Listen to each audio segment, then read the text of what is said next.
trago um abraço da Primeira Igreja Batista em Itajubá. Ontem eles comemoraram 75 anos de organização, bodas de brilhante, né? E a Igreja de Itajubá, junto com outras 5 aqui no sul de Minas, são as fundadoras da nossa associação de igrejas.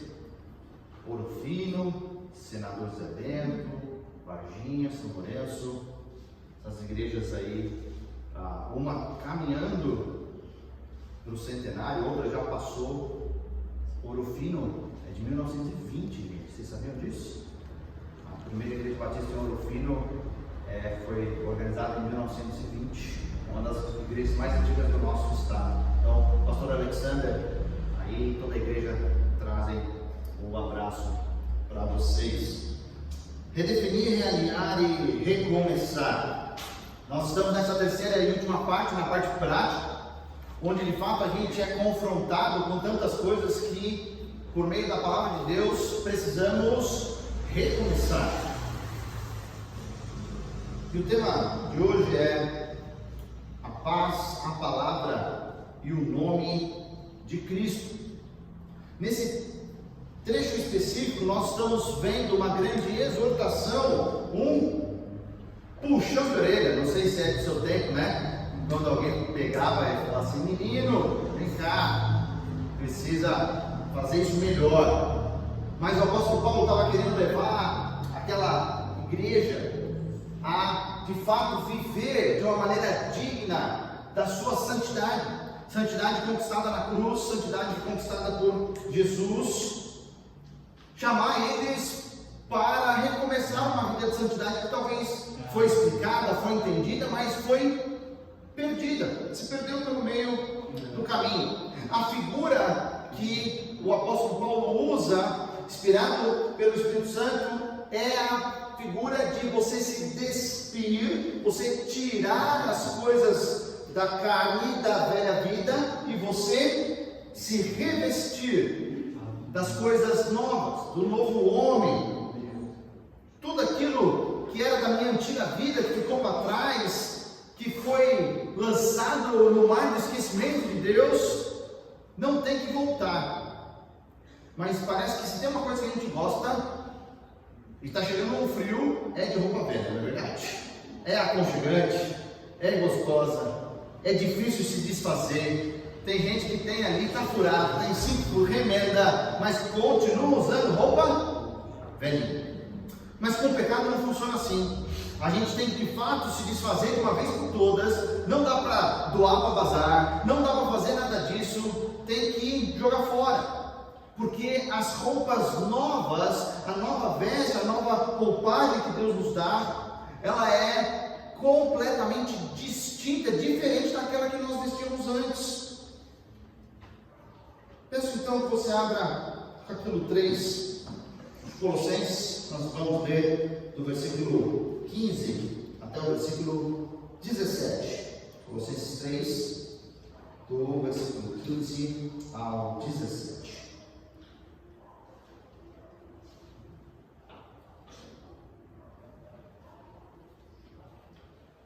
Diz assim a palavra de Deus: que a paz de Cristo seja o juiz em seu coração, visto que vocês foram chamados para viver em paz, como membros de um só corpo, e sejam agradecidos. Habite ricamente em vocês a palavra de Cristo. Ensinem e aconselhem-se uns aos outros com toda a sabedoria, e cantem salmos, hinos e cânticos espirituais com gratidão a Deus em seu coração. Tudo que fizerem, seja em palavra ou em ação, façam em nome do Senhor Jesus, dando por meio dele graças a Deus Pai. Até aqui, vamos orar. Pai querido, te agradecemos pela beleza que é a palavra de Deus. Muito obrigado porque que temos ela na nossa língua do coração. Isso é um grande privilégio. Pai, ajuda todos aqueles homens e mulheres que estão nesse momento trabalhando por a primeira tradução numa nova língua. Que o Senhor continue a dar coragem a eles, sabedoria, para que chegue a língua do coração de todas as pessoas do mundo. Mas, Pai, queremos nesse momento pedir a ajuda do Espírito Santo de Deus, que habita e sela todo cristão, que ele tenha total liberdade para nos fazer entender e também aplicar essa palavra em nossas vidas. É o que pedimos, no precioso nome de Jesus. Amém. Nesse trecho, a partir do capítulo 3, é quando o apóstolo Paulo vai passar daquilo que nós temos que ter como valor para aquilo que nós devemos fazer. E aquilo que nós temos como valor, aqueles questões de coração, coisas inegociáveis, de caráter, elas vão moldar o que a gente faz, a nossa conduta. Hoje nós vamos ver nesses versículos, então, 3 procedimentos do cristão. Como proceder? Como nos conduzir em diversas situações? E essas 3 áreas abordadas aqui, elas são muito práticas, tanto que essas áreas são uma das áreas mais conversadas, que pedem mais conselhos no discipulado. A primeira área tem a ver com a paz que Cristo nos dá, e ela está no versículo 15. Porque é algo que você rapidamente aprendeu é que, como cristão, você deve buscar fazer a vontade de Deus. Mas como eu vou descobrir se eu estou fazendo a vontade de Deus? E a gente relembra que não existe centro, periferia, só existe dentro e fora da vontade de Deus. Como? Esses versículos nos respondem, então, que uma das indicações, se eu estou dentro da vontade de Deus, é a paz que o próprio Senhor Jesus Cristo nos coloca, nos dá, tanto pessoalmente como no coletivo, quanto nas igrejas locais. Talvez você já passou por esse momento onde Deus tirou a sua paz, te incomodou, porque havia algum erro, havia algum pecado, havia algo que você precisava tratar e consertar. Você sabe do que eu estou falando? Perdeu a paz, aquela paz que somente o nosso Deus dá. Mas ele dá uma característica para que tanto os colossenses quanto nós hoje entendamos como ela funciona. E ele traz a palavra de juiz. A paz de Cristo seja o juiz. Não sei qual é a sua cultura em relação ao futebol, se chama de árbitro, se chama de juiz, mas é exatamente essa figura esportiva que o apóstolo Paulo resgata para eles entenderem qual é o funcionamento da paz de Cristo no meu e no seu coração. Os jogos ali da Grécia, daquele povo, o pessoal que estava acostumado, tinham juízes. E muitos desses juízes, eles trabalhavam previamente, não somente na hora da competição, mas eles também analisavam os competidores, se eles se qualificavam ou não, para poder participar daquela competição. E claramente, a função do juiz durante a competição é ver se as regras estão sendo respeitadas. Nenhum juiz, ele faz regras. Ele apenas as aplica. Em todas as instâncias, pode ir até para a instância do judiciário. Ele somente as aplica porque o legislativo, ou um prévio, ou um regulamento do campeonato vai te trazer como funciona. E o juiz ali tem essa função. Ele vai presidir, vai dar todas as questões ali, mas também ele é quem vai distribuir os prêmios. Se qualificou para o jogo, se competiu segundo as regras e se ganhou, você tem um direito. E o direito ao prêmio pré-estabelecido. Tanto que hoje a gente se espanta e fala: nossa, o campeonato A, o campeonato B vale tantos milhões, na verdade. Porque antes de começar, o pessoal sabe exatamente para o que eles estão competindo, quanto vale. E o juiz ali era quem entregava o prêmio. Pois é disso que nós estamos falando, que a paz de Cristo é esse juiz no nosso coração e também no coração da igreja como uma coletividade.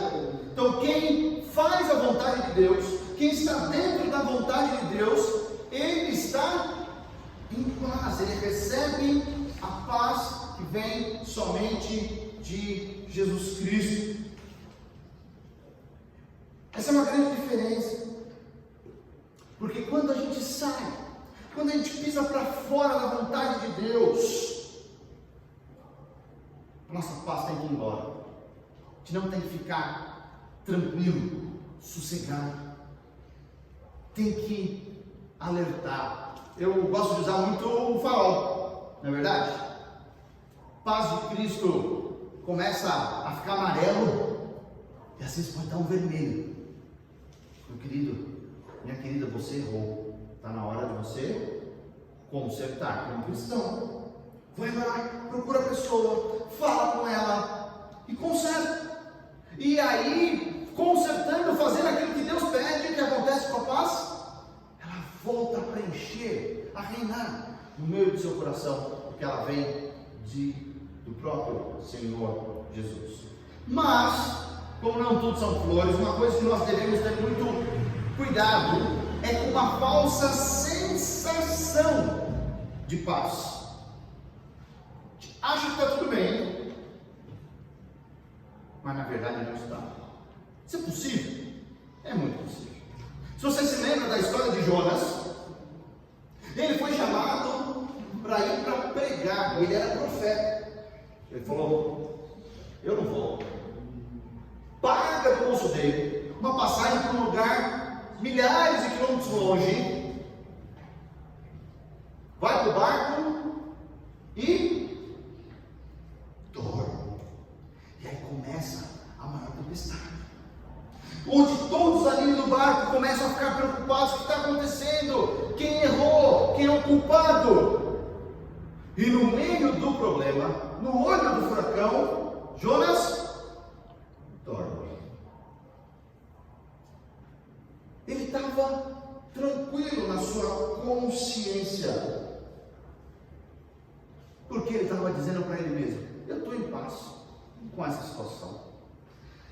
Ele estava alegando ter uma falsa paz, e essa falsa paz não é um certificado que nós estamos fazendo, nós estamos dentro da vontade de Deus. Tanto que o salmista pede para que Deus o examine, o verifique, para ver se ele está fazendo a vontade de Deus. A oração é esse momento. Por isso que ela é tão importante, por isso que eu tenho pego no pé de vocês, onde a gente se submete à vontade de Deus, onde a gente entrega aquilo que a gente acha que é o mais importante, todas as nossas presunções, aquela nossa saúde vigorosa que a gente acha que vai sempre ter. A gente entrega, a gente aprende a se submeter a Deus. Essa busca da orientação. E agora não sei o que de fato fazer. Senhor, me ajuda. Volta essa paz. Mas outros elementos aqui estão envolvidos em relação à nossa conduta.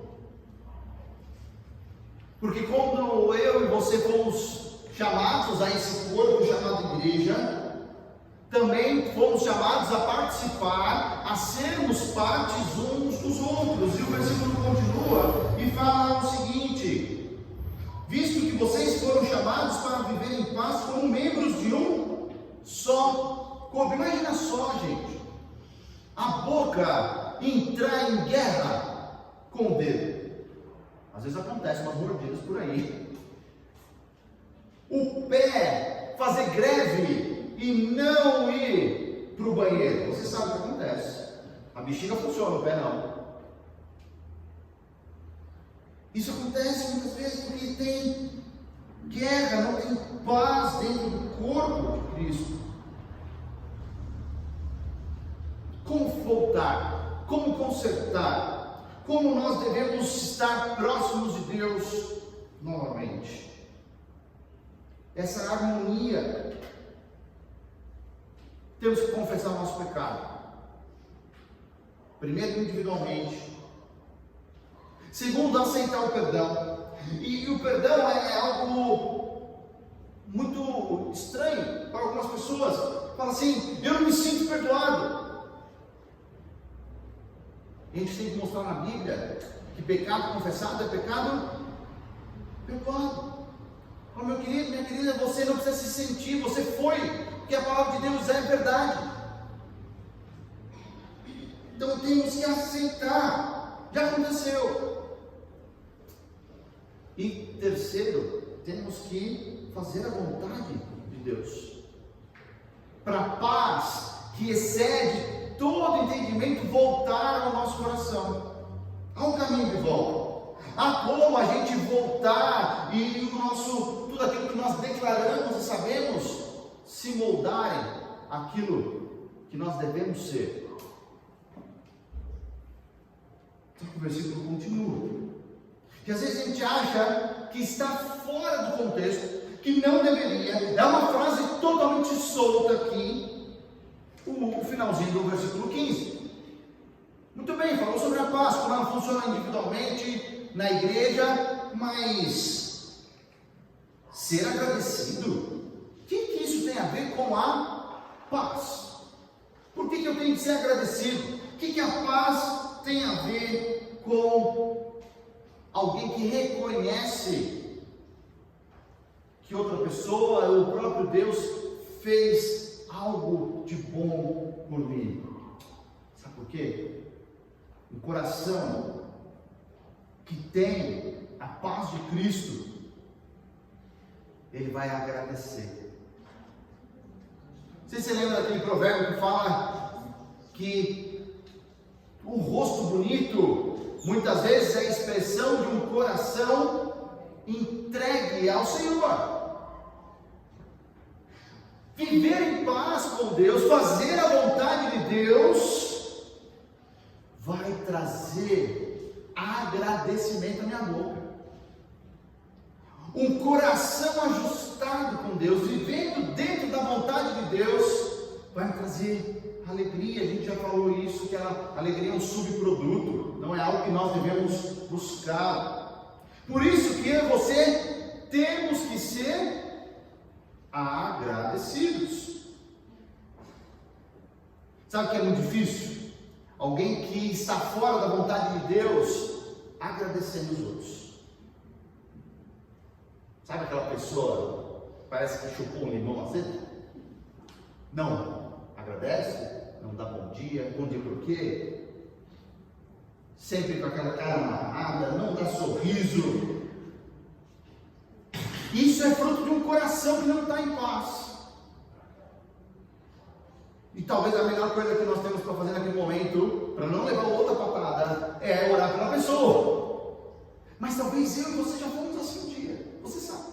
A gente acorda diferente todos os dias, por isso que a graça de Deus e esse pedir para que Ele sonde o nosso coração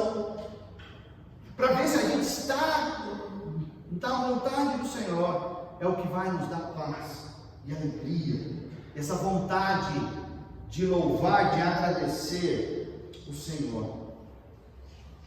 Você lembra que Davi, enquanto não confessou o seu pecado, ele emagrecia, ele se preocupava, ele se enrijecia, mas no dia que ele confessou e largou, ele volta a louvar, a agradecer o Rei dos Reis, o Senhor dos Senhores. Muda completamente, porque o seu coração havia mudado. Segundo lugar, o segundo procedimento do cristão tem a ver com a sua palavra. E creio que não existe outra denominação que tenha tanto orgulho santo de conhecer da palavra de Deus como nós. Porque nós estamos falando da Bíblia. E o apelido histórico nosso dos batistas brasileiros é o povo da Bíblia. E era a Bíblia preta que ficava embaixo do braço. Se tinha dúvida, procurava o batista. Ele ia tirar a dúvida da Bíblia que todo mundo tinha. Eu não sei se para nossa tristeza ou infelicidade, não é mais assim. Porque todo mundo busca hoje o YouTube, não os batistas. Pessoas que eles não têm nenhum tipo de relacionamento, vão explicar coisas extremamente complexas e importantes, que não vai gerar relacionamento, não vai gerar vínculo, vai ficar totalmente solto. E agora nós temos que entender e voltar ao contexto que eles estavam vivendo. Lembra dos falsos mestres? Os judaizantes que queriam voltar com aquelas questões de comida, pode ou não pode, tem que se circuncidar, não tem que se circuncidar, tem que guardar algumas festas, alguns dias ou não, e fazendo isso é que eu sou salvo. Essa é a grande diferença. Fora que tinham as filosofias. Não, Jesus não tinha um corpo, ele era apenas um fantasminha. Então, já que Jesus não tinha um corpo, eu posso fazer o que eu quiser com o meu corpo. Mais uma heresia que tinha nesse caldeirão ali na cidade de Colosso. Mas se você parar e analisar todas as heresias, todos esses problemas, são tentativas de conciliar esse novo pensamento errado, herege, com a palavra de Deus. E não tentativas de conciliar a palavra de Deus e julgar esse tipo de pensamento por meio da palavra de Deus. Eles vão falar, não, a igreja, a palavra de Deus tem que falar alguma coisa sobre o assunto tal, porque o assunto tal está em moda. Então eu vou na palavra de Deus para ver se tem respaldo lá ou não. Aí eu retalho a Bíblia, eu tiro os versículos do contexto, eu tiro as suas aplicações para o povo de lá e faço a Bíblia confessar, apertar ela até ela dizer aquilo que eu quero. Impressionante. Eles tentavam misturar a palavra de Deus, mas queridos, uma coisa tenho certeza, de capa a capa, a palavra de Deus, a Bíblia, ela vai engrandecer a Jesus Cristo, aquele que foi morto antes do fundamento do mundo, e aquele que vai reinar eternamente, porque ele é o alfa e o ômega, de capa a capa. Ela só tem um assunto, é a história de Deus. Às vezes a gente acha que a Bíblia é a história do ser humano. Não, ela é a história do próprio Deus, contada por diversos personagens, e até eu e você, porque Jesus orou por nós, a igreja que viria no futuro a entender. A grande dificuldade que aquele povo, aquela igreja estava tendo, era que a salvação, o sacrifício de Jesus, o evangelho que eles creram, depositaram a sua fé, não veio por meio da boca dos falsos mestres, mas sim por meio dos ensinamentos de Paulo, e ali do seu discípulo foi ensinando a igreja. Porque é muito fácil você deturpar uma coisa, mas você mostrar o caminho correto é muito difícil. Mas o que vocês estão propondo? Não estamos propondo nada. Só estamos falando que não é desse jeito. Já viu? Ideologias assim, que elas só querem destruir, elas não propõem nada. Mas é a palavra de Deus, a palavra do próprio Senhor Jesus que nos dá vida. É ela que nos sustenta, é ela que nos fortalece. Se a gente permitisse que ela habitasse ricamente em nós, nós teríamos a nossa vida completamente transformada. E aí todo um detalhe desse verbo habitar, porque não é somente morar, fazer morada. Uma das possibilidades na tradução desse verbo é sentir-se em casa. A gente tem que ser tão familiarizado com a palavra de Deus, com a Bíblia, que ela se sente em casa quando ela está dentro de mim, quando ela habita dentro de mim. Sabe qual é a dificuldade? Que quando a gente ouve algo ou faz uma devocional, a palavra de Deus estranha o ambiente. Mas que casa que é essa? Eu não conheço esse lugar. Porque é tão de vez em quando, ou está tão empoeirado, que ela já não conhece, ela não se sente em casa, ela se sente uma estranha. Imagina a primeira vez que você leu a Bíblia sem ser no domingo, como o seu eu espiritual se sentiu e falou: opa, tem alguma coisa errada aqui. Está entrando Bíblia na hora errada, para o jeito do mundo. Tem que fazer a palavra de Deus ser comum, ela se sentir em casa, se sentir bem em nós. A gente tem um relacionamento tão esporádico que dá para afirmar claramente que a gente não namora, a gente não noiva, a gente não é casado, a gente fica, porque a gente usa a palavra de Deus, só quer pegar a parte boa. Isso é uma ficada. Não existe compromisso nenhum. Cada um às vezes nem sabe o nome um do outro. Pega só a parte prazerosa e cada um vai embora da sua casa. A gente às vezes gosta de ficar com a palavra de Deus. A gente não tem um relacionamento, a gente não desenvolve tudo aquilo, a gente não conhece ela, não conhece a palavra de Deus para ela se sentir em casa. Assim como a paz, a palavra de Deus tem que habitar não somente em você, mas aqui está no plural e fala que tem que habitar em vocês, como igreja. Ela tem que fazer morada e as nossas igrejas têm que ser esses lugares onde a palavra habita, onde ela mora. Tem que ser rico de palavra de Deus, porque a gente não pode ter nenhuma distração em relação à palavra de Deus. Moral de oportunidades, falar sobre outros assuntos, sobre ideologias, qualquer lugar pode fazer, mas falar sobre a palavra de Deus é a função da igreja local. Essa é a grande diferença. Às vezes a gente se perde com tudo o outro e não faz aquilo que Deus quer que a gente faça. E uma das maneiras mais especiais de toda a Bíblia, da gente internalizar a palavra de Deus,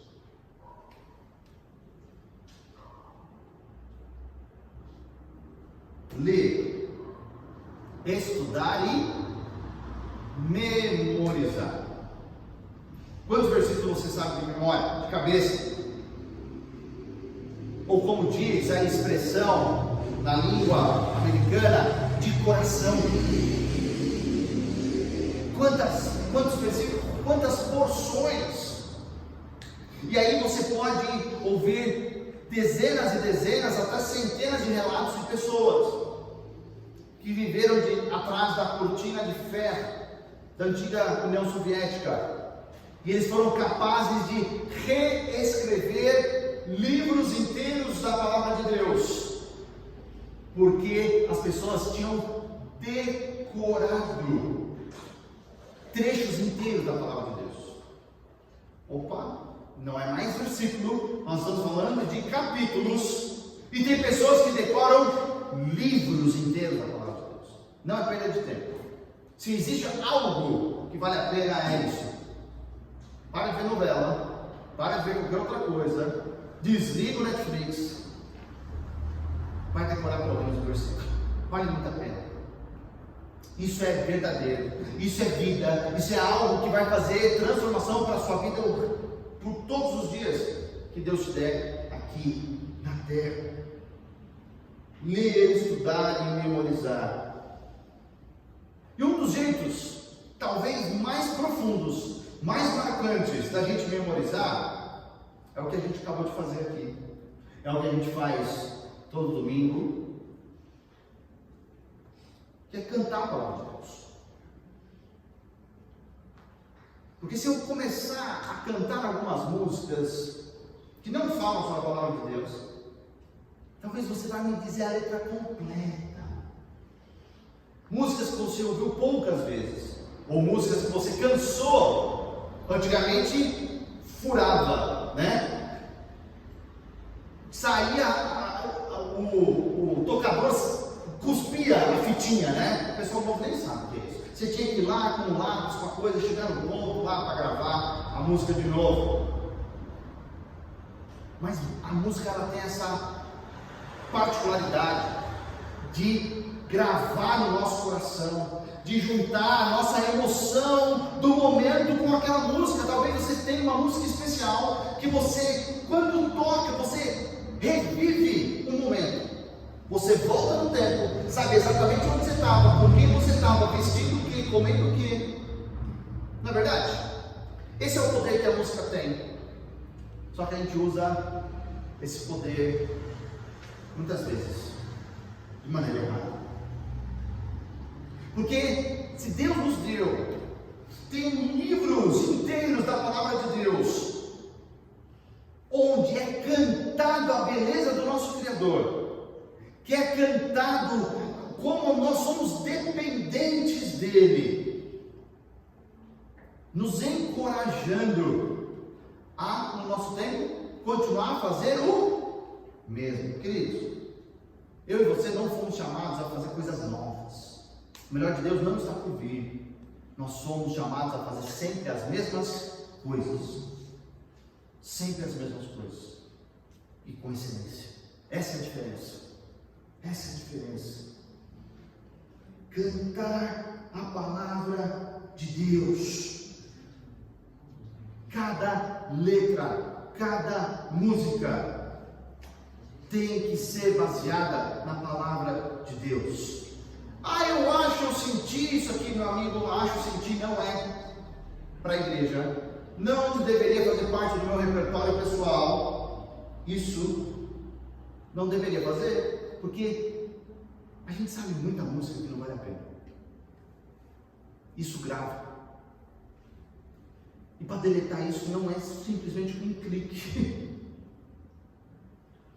Vai tempo para a gente trocar toda a capacidade de lembrar de músicas ruins, que não exaltam Deus, que menosprezam e depreciam o ser humano, seja ele qual for, e na maioria das vezes a mulher, pela palavra de Deus, pelas músicas que exaltam a palavra de Deus.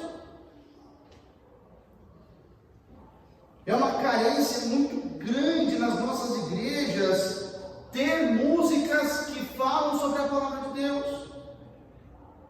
E como tem que ser um trabalho difícil a escolha de músicas novas. Como tem sido difícil, porque criaram um gênero musical, criaram artistas gospel. E quando a gente vai se deparar com essas músicas ditas cristãs, ditas gospel, não tem nada de Bíblia.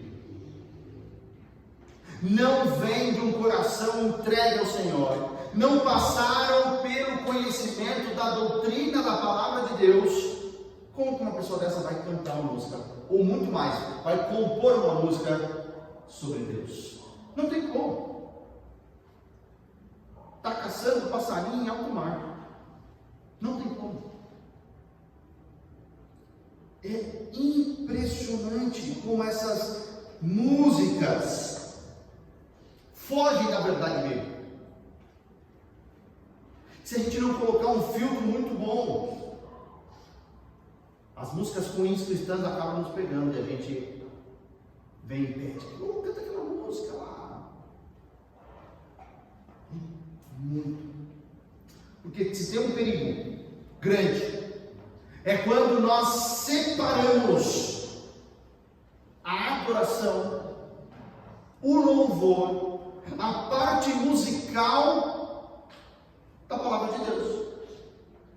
Porque daí eu vou fazer uma dicotomia. Eu vou simplesmente falar, então, existe música secular e música cristã. A gente não vê isso em lugar nenhum na palavra de Deus. Nós vemos músicas que exaltam quem Deus é. E o resto é resto. A gente não deveria nem cantar. Essa é a grande diferença. Pessoas que conseguem fazer uma separação de duas coisas que não são separáveis. Quem eu sou, no que eu acredito, e a palavra de Deus e o louvor. Pega os Salmos, gente. Existe um projeto muito interessante de musicalizar os Salmos em português. Por que eu digo em português? Porque em outras línguas, e principalmente em inglês, isso já está musicalizado há muito tempo. Porque se perdeu, não é verdade? Você vai para os Salmos, na primeira linha de cada um deles, em hebraico, no primeiro versículo, ainda dá instruções. Esse é para o mestre de canto, esse é com corda, esse aqui é para os homens, não é verdade? Eles sabiam como cantava, mas isso se perdeu. A gente não sabe mais. Então tem projetos lindos de colocar melodia naquilo que é a palavra de Deus. Se tem um exemplo disso, é a música que a gente tem cantado, chamada Colossenses 1. Basicamente, ela só é a palavra de Deus, num ritmo gostoso, e você já vai relembrando que Deus, que Jesus é supremo, a supremacia. E aí vai, gente.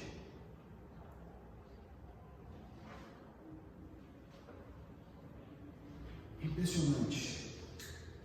Porque isso parte de onde? Do nosso coração. Se esses compositores não tiverem a Bíblia no coração, a gente não vai poder cantar de coração. A gente vai cantar com a carne. E a carne vai querer fazer ir para todo lado. Extravasar, ser completamente abstrato, onde o louvor é algo concreto, é o meu relacionamento com Deus. Por isso que a palavra de Deus é importante conhecer, ler, estudar, viver, porque a palavra de Deus é o que vai determinar a minha adoração a Deus, não o contrário. No final do versículo 16, ele fala sobre gratidão, que nós devemos fazer tudo isso com a palavra, com gratidão no coração. Mas por quê? Mais uma vez ele vai voltar e vai tocar no mesmo assunto. Porque nós temos que ter gratidão. E queridos, você se lembra da história de Paulo e Silas na prisão, preso, talvez amarrado, eles estavam fazendo o quê? Cantando, louvando a Deus. Porque na hora que o bicho pega, na hora da circunstância ruim, na hora daquele momento, o que você memorizou da palavra de Deus, e aquela música que fala da palavra de Deus não vem na sua mente. Se você já passou um momento assim, você sabe exatamente o que eu estou falando. Vem aquela música te marca porque ela fala da palavra de Deus. Essa é a diferença. Nas circunstâncias mais desfavoráveis, ela bate no nosso coração, porque está gravado lá dentro do nosso coração. Terceiro e último lugar que nós devemos proceder é em relação ao nome de Cristo. Versículo 17: tudo que fizerem, seja em palavra ou em ação, façam-no em nome do Senhor Jesus, dando por meio dele graças a Deus Pai. Talvez hoje em dia a gente não se importe muito, e muitas pessoas nem sabem o significado do nome, mas durante toda a palavra de Deus, especialmente no Antigo Testamento, o nome era de suma importância. Nós vimos aqui na nossa escola bíblica nomes simples e nomes compostos de Deus. Como que é importante, porque a gente vai conhecendo o atributo, a gente vai conhecendo quem Deus é, e como isso muda a minha percepção de quem Deus é. Muitas vezes Deus mudou o nome das pessoas de enganador para aquele que vai ser o pai das tribos, de Jacó e Israel, daquele que enganava todo mundo, aquele que vai gerar as 12 tribos. Gente, que mudança espetacular! Por causa de algo que eles viveram com Deus, por causa de um relacionamento que eles estavam tendo com o Senhor. Mas eu e você levamos o nome que é acima de todo nome, que é o nome de Cristo. Na palavra de Deus, pelo menos 3 vezes aparece o apelido de cristão, pequeno Cristo. Começou de uma maneira muito pejorativa, como uma zoação. Vocês estão achando que vocês são quem agora? Pequenos Cristos? Esse nome pegou. E hoje é a maior identificação. Porque quando você fala que é cristão, você está dizendo que você pertence a Jesus Cristo. Tudo o que o nome está associado é um nome que deve ser glorificado, é um nome que deve ser exaltado, é um nome que vai viver a nossa vida. A dificuldade é que nós associamos o nome de Jesus com qualquer coisa,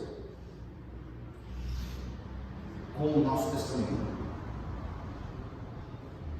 Ele que tem a total autoridade, e nós associamos o nosso nome, o nome de Cristo, ao pecado. Você é crente, faz isso.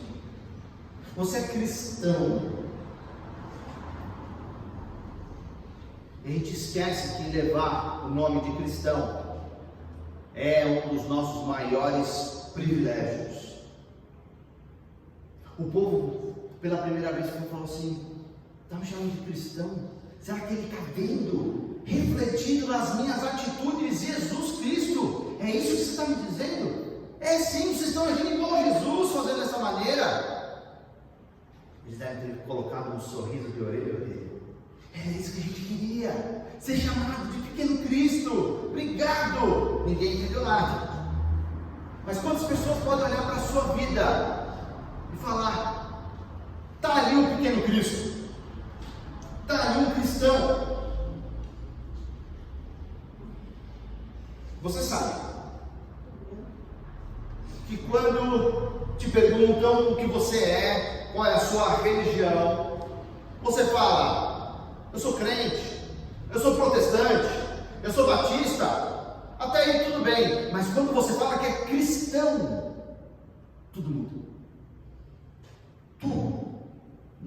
Quando você inclui o nome de Jesus Cristo naquela conversa, naquele papo, quase que as pessoas de imediato elas ter uma reviravolta, elas não se sentem confortáveis. Não, eu quis dizer de que denominação, aonde você vai, porque essa misturança na cabeça, em vez de ser, eles acham que é estar num lugar. Não, nós somos chamados para sermos cristãos. Sermos. E aquela reação é muito negativa. E olha só, fechando essa tríade, a paz de Cristo, a palavra de Cristo e agora o nome de Cristo, no final tem tudo que a gente fizer e fala que nós temos que fazer o quê? Dando por meio dele graças. Vocês perceberam como termina os 3 versículos? Sejam agradecidos, com gratidão a Deus em seu coração, dando por meio dele graças. Os 3. Ou seja, um claro procedimento do cristão é o quarto aqui, embutido nos outros 3, que além de desfrutar da paz com a vontade dele, além de conhecer e viver a palavra de Deus, além de usar o nome de Cristo, eu e você temos que ser agradecidos, pessoas gratas. Não combina, não tem nada a ver um cristão amargo, um cristão que não agradece, um cristão que não fala obrigado. Vocês lembram onde que Paulo estava escrevendo isso?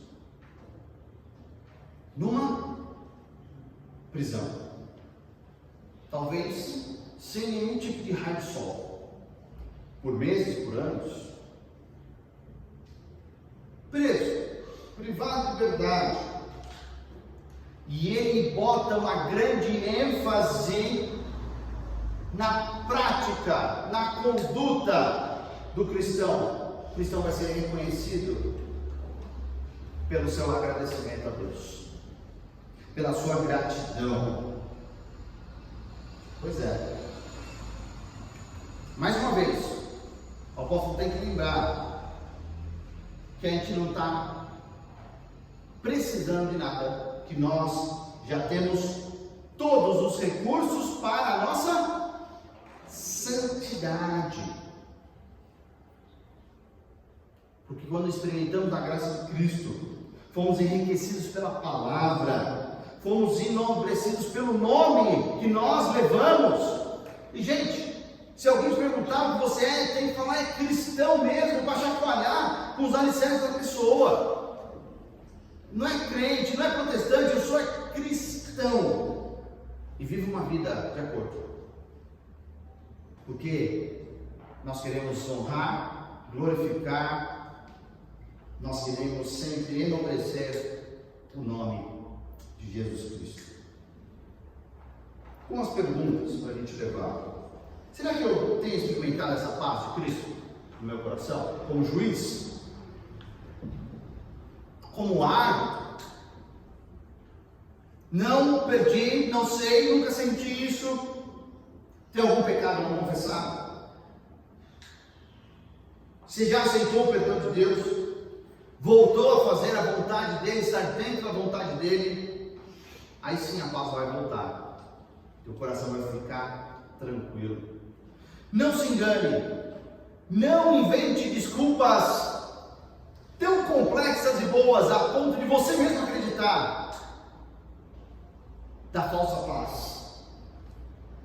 Mas será que temos experimentado de fato essa paz de Cristo? Em segundo lugar, a palavra de Cristo habita ricamente em mim. Qual foi o último versículo que você memorizou? Qual foi o último trecho da Bíblia que você memorizou? Qual foi o último capítulo que você estudou sozinho, sem nenhuma coisa como trabalho ou dever, ou não, leia isso porque vai ser cobrado aqui? Não, por você mesmo. Quando foi, gente? A gente reclama, mas a gente não faz a nossa parte. A gente não deixa a palavra de Deus habitar. Ela é uma estranha no nosso coração. Ela não se sente em casa no nosso coração. Com o que você tem associado o nome de Jesus Cristo? É alguma coisa louvável? É alguma coisa nobre? É alguma coisa de bom valor? É alguma coisa que todo mundo vai poder saber? Vai dar para agradecer? Por que você está fazendo isso, essas coisas? Por que você está associando o nome de Jesus Cristo com essas coisas que são indizíveis, impronunciáveis, que a gente não pode agradecer? Deixe, largue, peça perdão, volte para a vontade de Deus. Hoje a gente pode ver então que a paz, a palavra e o nome são esses procedimentos do cristão. E os três vão gerar agradecimento, um coração grato ao que Deus tem feito por mim, grato a que os outros fazem por mim, grato pela igreja que Deus te colocou, um coração grato nas mãos do nosso Deus. Vamos orar? Pai querido, obrigado, porque a gente pode ler e aprender com a tua palavra. Obrigado, Senhor, porque temos esse momento semanal onde a prioridade total é a leitura, a explicação e a aplicação da tua palavra nas nossas vidas. Mas, Pai, nos dá força, coragem para mudar, para viver de maneira digna da vocação que nós fomos chamados.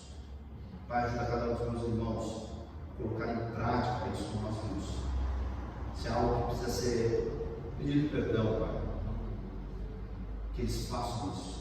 Se é algo que precisa ser mudado, consertado, Senhor, que eles façam isso com toda a humildade, porque essa é a vontade do Senhor. Que a paz volte a preencher e a reinar nos seus corações, não jogando a sujeira por debaixo do tapete, achando que não, já passou o tempo suficiente.